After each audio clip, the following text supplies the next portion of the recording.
बच्चों, अब शुरू होता है अध्याय 3, चोरों की खोज और मरजाना की बुद्धिमानी।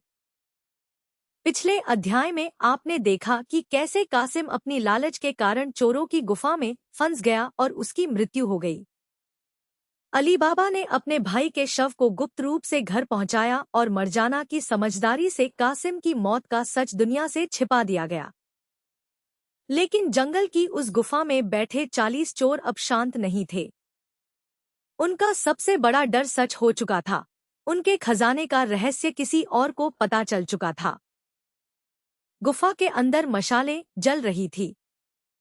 दीवारों पर उनकी परछाइयां डरावनी आकृतियां बना रही थी। 40 चोर अपने सरदार के सामने खड़े थे। सरदार के हाथ में तलवार थी। उसका चेहरा गुस्से से लाल हो चुका था। हमने वर्षों तक इस खजाने को छिपा कर रखा। कितने ही लोगों ने इस जंगल को खोजा, लेकिन कोई भी हमारे रहस्य तक नहीं पहुंच पाया। लेकिन अब किसी ने हमारी गुफा देख ली है। सरदार, शायद वह आदमी अकेला था। शायद उसने किसी को नहीं बताया होगा। एक आदमी जिसने हमारे खजाने को देखा है, वह सबसे बड़ा खतरा है, क्योंकि वह कभी भी किसी को बता सकता है। उसे ढूंढो। चोरों में से एक सबसे चालाक आदमी को चुना गया। वह व्यापारी का रूप धारण करके शहर की ओर निकल पड़ा। उसने अच्छे कपड़े पहने, चेहरे पर नकली मुस्कान लाई और लोगों से बातचीत करते हुए धीरे धीरे पता लगाने लगा कि हाल ही में किस अमीर आदमी के पास अचानक धन आया है। कई दिनों तक खोजने के बाद भी उसे कोई सफलता नहीं मिली। फिर एक दिन वह कासिम के घर के पास पहुंचा। वहां लोगों से बातचीत करते हुए उसे पता चला, बेचारे कासिम साहब तो अचानक बीमारी से चल बसे। बीमारी? लेकिन उसकी लाश गुफा से गायब कैसे हुई? उसे शक हुआ कि इस परिवार का कोई न कोई सदस्य जरूर रहस्य जानता है। उसने आसपास पूछताछ शुरू कर दी। आखिरकार उसे पता चला कि कासिम का छोटा भाई अली बाबा है, जो पहले गरीब था लेकिन अब उसकी स्थिति थोड़ी बेहतर हो गई है। चोर ने अली बाबा का घर ढूंढ लिया। रात का समय था। सभी लोग सो चुके थे। वह धीरे धीरे अली बाबा के दरवाजे के पास पहुंचा। उसने अपनी जेब से सफेद चाक निकाली और दरवाजे पर एक छोटा सा निशान बना दिया। अब मेरा सरदार इस घर को आसानी से पहचान लेगा। लेकिन उस रात घर में एक व्यक्ति ऐसा था जो जाग रहा था। वह थी मरजाना। वह हमेशा सावधान रहती थी। जब उसने सुबह दरवाजे पर सफेद निशान देखा तो उसकी आंखें सिकुड़ गईं। वह समझ गई कि यह कोई साधारण निशान नहीं है। कोई हमारे घर को पहचानने की कोशिश कर रहा है। वह घबराई नहीं। उसने तुरंत योजना बनाई। पूरे मोहल्ले में घूमी और हर घर के दरवाजे पर बिल्कुल वैसा ही निशान बना दिया। 1, 2, 10, 20। देखते ही देखते हर घर पर वही निशान था। अगले दिन वह चोर अपने सरदार को लेकर वापस आया। सरदार ने आत्मविश्वास से कहा, यही वह घर है। लेकिन जैसे ही उसने देखा, उसकी आंखें फैल गईं। हर तरफ एक जैसा निशान था। किसी ने हमारी चाल समझ ली है। सरदार, शायद कोई बहुत बुद्धिमान व्यक्ति इस घर में रहता है। तो अब हमें और सावधानी से काम करना होगा। सरदार ने खुद जाने का फैसला किया। अगली रात वह फिर अली बाबा के घर पहुंचा।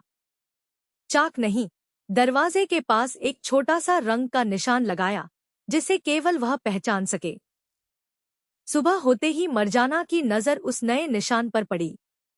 उसने धीरे से मुस्कुराई। तो इस बार निशान छिपाने की कोशिश की गई है। उसने फिर वही किया। पूरे मोहल्ले के सभी घरों पर वैसा ही निशान बना दिया। अब चोरों के पास फिर कोई रास्ता नहीं था।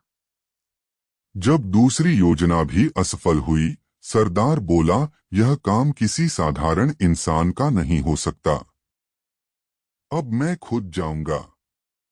इस बार न कोई निशान होगा, न कोई गलती, और न ही कोई बच पाएगा। सरदार ने नई योजना बनाई। ताकत से नहीं, चाल से। उसने व्यापारी का रूप धारण किया। महंगे कपड़े, दयालु मुस्कान और कई बड़े तेल के मटके। लेकिन उन मटकों में तेल नहीं था। उनके अंदर छिपे थे 40 खतरनाक चोर।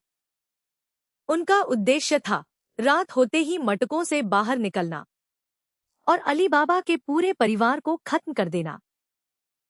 अब देखता हूँ कौन बचाता है तुम्हें। लेकिन उसे यह नहीं पता था कि इस घर में एक ऐसी आंख मौजूद थी जो उसके हर झूठ को पहचान सकती थी। वह आंख थी मरजाना की। जिसने हमारे निशानों को पहचान लिया वह साधारण नहीं। इसलिए अब दुश्मन बनकर नहीं, इस बार हम दोस्त बनकर जाएंगे। शाम के समय सरदार व्यापारी बनकर अली बाबा के घर पहुंचा। उसने विनम्रता से सिर झुकाया। सलाम जनाब, मैं दूर शहर से आया हूँ। मेरा नाम हुसैन है। मैं तेल का व्यापारी हूँ। रास्ते में रात हो गई, इसलिए मुझे किसी सुरक्षित स्थान की तलाश है। मेहमान तो भगवान की देन होते हैं। आप निश्चिंत होकर मेरे घर ठहर सकते हैं। लेकिन मरजाना दूर खड़ी उसे ध्यान से देख रही थी। व्यापारी की चाल सामान्य नहीं थी। हाथों पर तलवार चलाने वालों जैसे निशान, आंखों में नरमी नहीं। कुछ तो गड़बड़ है। रात गहरा गई। पूरा घर शांत हो गया। सरदार अपने कमरे में लेटा समय का इंतजार कर रहा था। सरदार कब बाहर आए? यह आवाज बहुत धीमी थी, लेकिन मरजाना के कानों तक पहुंच गई। वह तुरंत समझ गई। उसका शक सही था। मरजाना धीरे धीरे मटकों के पास गई। उसने पूछा, क्या अंदर तेल है? कोई जवाब नहीं। फिर हल्की हरकत। अब विश्वास, इनमें तेल नहीं। इंसान छिपे हैं। लेकिन मरजाना डरने वाली नहीं थी। वह रसोई में गई। बड़े बर्तन में तेल गर्म किया। आग की लपटें। तेल में बुलबुले उठने लगे।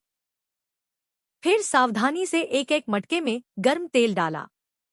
एक, फिर दूसरा, फिर तीसरा।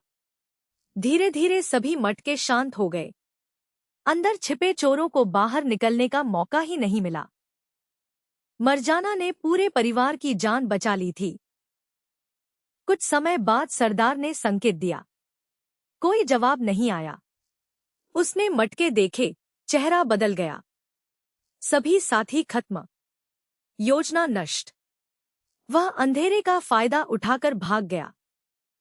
अगर तुम न होती तो आज हमारा पूरा परिवार खत्म हो जाता। मैंने केवल वही किया जो सही था। लेकिन कहानी अभी खत्म नहीं हुई। सरदार जिंदा था। साथी मारे जा चुके। मन में केवल बदला। जंगल की गुफा में वह अकेला बैठा था। धन था, साथी नहीं।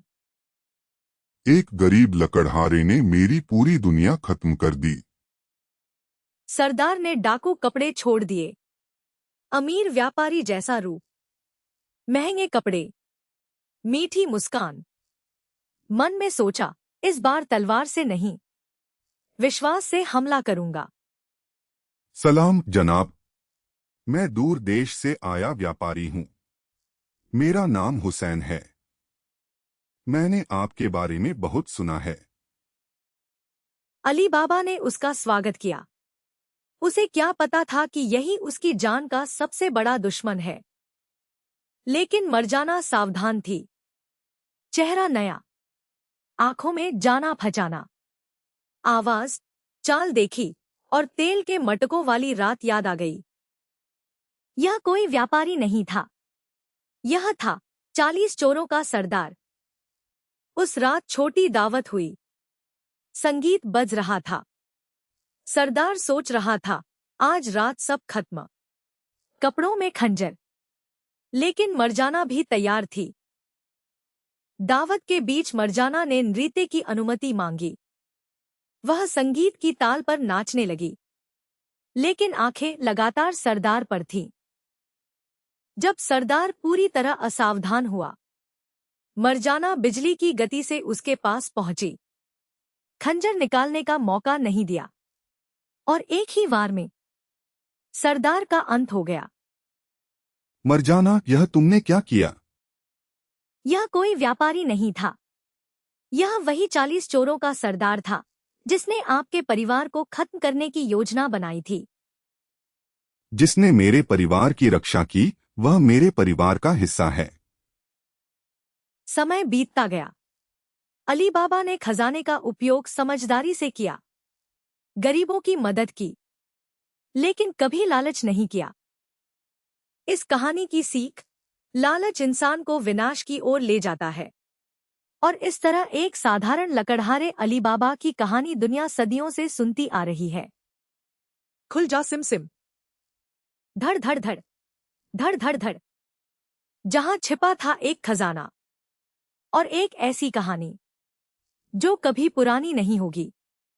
धन्यवाद बच्चों। हमेशा ईमानदार और बुद्धिमान रहना।